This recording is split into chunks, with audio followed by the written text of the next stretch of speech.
Juan Schiaretti aseguró hoy en Belleville que en 2011 Unión por Córdoba eliminó sus listas de candidatos a diputados nacionales como un gesto de apoyo al gobierno nacional.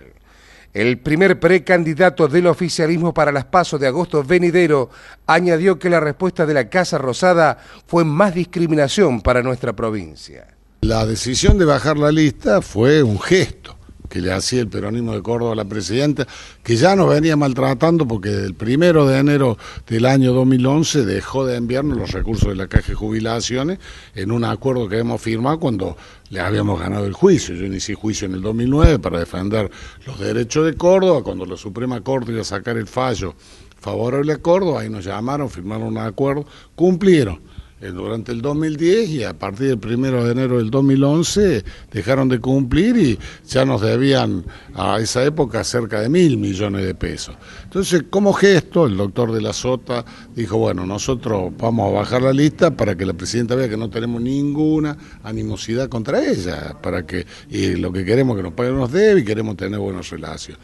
Y bueno, la respuesta fue no atenderle ni el teléfono al doctor de la Sota en los primeros meses como gobernador, cuando reclamaba que nos paguen esa deuda, estaba dispuesto a negociar cómo la tenían que pagar. No le atendieron ni el teléfono, entonces, ¿cómo corresponde? En agosto del año pasado, el doctor de la Sota le inició nuevamente juicio ante la Suprema Corte, porque nosotros siempre, en estos 14 años de gobierno, hemos privilegiado el consenso, el diálogo, buscamos la unión de los cordobeses, siempre intentamos acordar, pero siempre hemos defendido con firmeza a Córdoba. Yo me planté con la crisis del campo porque tenía que defender a los productores cordobeses, me planté y le hice juicio en el 2009 porque eran los derechos de Córdoba y los recursos de Córdoba, y el doctor de la Sota mostró toda una buena voluntad y se plantó nuevamente porque también tiene claro que hay que defender los derechos de Córdoba. Esta es la historia, ¿no? Luego Schiaretti aseguró que no entiende el ensañamiento del gobierno central que llegó a impedirle a Córdoba el acceso a créditos del Banco Mundial que podrían haber financiado obras como la demorada repavimentación de la Ruta 3 Sur. ¿Sabe por qué no la pudimos hacer? Porque teníamos el crédito del Banco Mundial de 50 millones de dólares. Bueno, nos autorizaron primero y en abril del 2011 le dijeron al Banco Mundial no la suban al directorio. Una de las cosas que estaba era la Ruta 3. Fíjese hasta dónde llega ese ensañamiento con Córdoba. Entonces, evidentemente, nosotros en el 2012 tuvimos que reprogramar la obra pública. El doctor de la Sota tuvo que reprogramar la obra pública porque ellos nos querían asfixiar ya desde el 2011 y en el 2012 hubo que reprogramarla. Pero en el 2013 ya Córdoba prueba de que puede desarrollarse con sus propios recursos. Pero fíjese lo que no han hecho en otra cosa que es inconcebible. Los gasoductos troncales, porque tenemos vastas regiones de la provincia que no tienen gas natural. Y entonces hay 400.000 cordobeses que pagan 10 veces más caro el gas que consumen cuando tienen que ir a comprar un tubo de gas que si tuvieran gas natural. Y además el gas natural es las posibilidades de progreso y que se instalen fábricas, sino que lo diga acá Dardo Iturria, fue intendente de su localidad, que por tener gas ahí se instalaron en industria, pueblos que están a 20 kilómetros que no hay gas, no se instala ninguna industria. Bueno, nos habían autorizado esa obra. Comenzamos a hacer la obra a finales del 2010, en el 2011.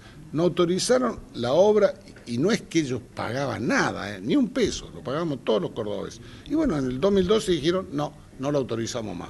Y por lo tanto, estamos sin poder empezar esa obra. En cuanto a otra de las promesas que se hicieron a Belleville, la avenida de Circunvalación, el precandidato afirmó que ya están los aportes para iniciar los trabajos.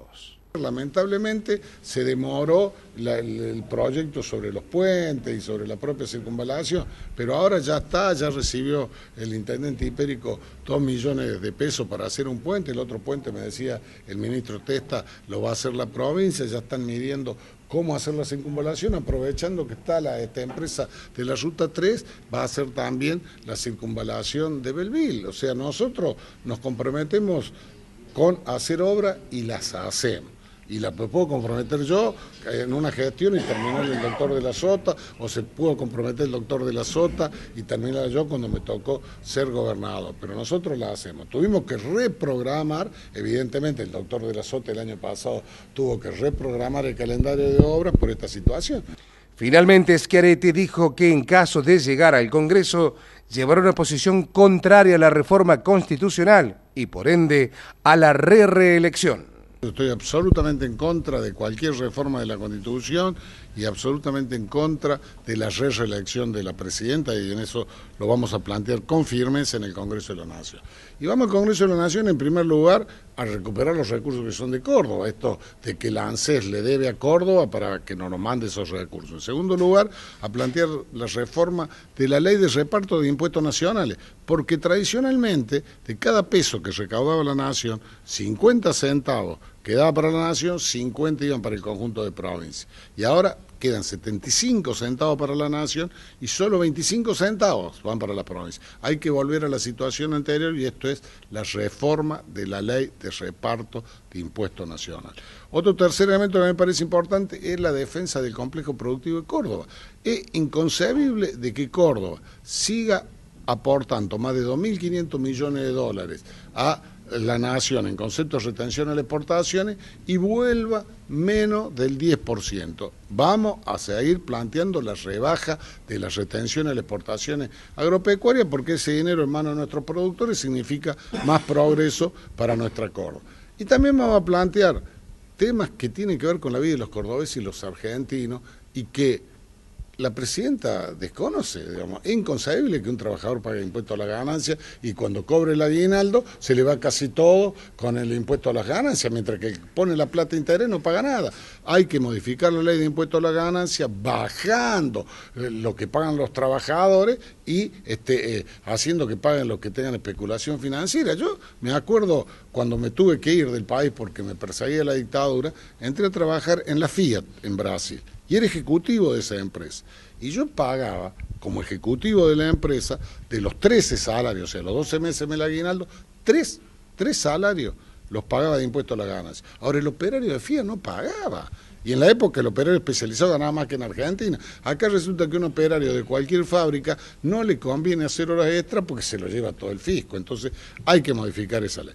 Otra cosa que hay que modificar es la ley de las asignaciones familiares.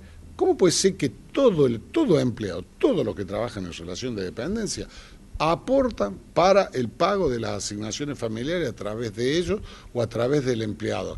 Y cuando hay determinado nivel salarial, cobran menos y si es un poquito más alto, no cobran nada. Hay que hacer una ley donde lo cobren todo. Y también que los que los reciben, pese a que no están en empleo, tengan garantía de que nadie se lo va a sacar. Otra cosa, resolver la situación de los jubilados nacionales. Hay 500.000 juicios de jubilados nacionales, muchos de ellos con sentencia favorable de la Suprema Corte de Justicia, que plantea que tiene que cobrar el 82% móvil. Entonces es inconcebible que se gasten los recursos de la ANSES en otras cosas mientras no se le paga a los jubilados nacionales lo que le corresponde. Y me parece que hay otro punto que es central en la Argentina y que es empezar a resolver la gran cantidad de trabajadores que están en negro. Tenemos cerca de 40% de la población trabajando en negro.